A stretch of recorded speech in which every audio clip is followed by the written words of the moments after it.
So much. সকাল থেকে কি গিফট দিলে? ক্যান্ডিজ। আজকে কি স্পা করিয়েছো?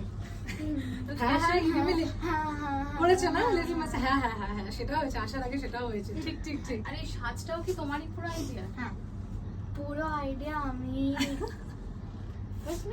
ইয়া ইয়া। তুমি করেছো। হ্যাঁ। শুরু থেকে কি কি করলে সকাল থেকে? কারণ আজকে তো পুরো চিট ডে বলাই চলে। হ্যাঁ, কিন্তু আজকে সকাল থেকে আমার এমনিতেও চিন্তেই চলে, কিন্তু আজকে সকাল থেকে প্রথম ঘুম থেকে ওঠা ওর সঙ্গে। বাড়িতে সব থেকে আগে আমরা দুজনেই এক্সাইটমেন্টে ঘুম থেকে উঠেছি একসাথে, তারপর আমরা বাকি সবাইকে ঘুম থেকে উঠিয়েছি, বিকজ আমরা অনেক আর্লি উঠে গেছিলাম। বাট কিন্তু ওই যা হয়, যেরকম ফ্যামিলির সঙ্গে খাওয়া দাওয়া, ব্রেকফাস্ট একসঙ্গে করা, লাঞ্চ একসঙ্গে করা, মায়ের হাতের বানানো 5 রকম ভাজা, একদম বাঙালি খাবার, পায়েস, এটা তো খুবই বড় ম্যান্ডেট। তারপরে সে পায়েসের বাটি নিয়ে ঝগড়া, বিকজ আমার দাদাও আছে, এবার মায়ের হাতের পায়েসটা সে দিল্লিতে থাকে বলে খুব বেশি পায় না, তো আমি খেয়ে নিচ্ছি, বলছে না ঠিক আছে, জন্মদিনে 2 চামচ খাও, বাকিটা আমাকে দাও। এইসবও চলছে বাড়ি।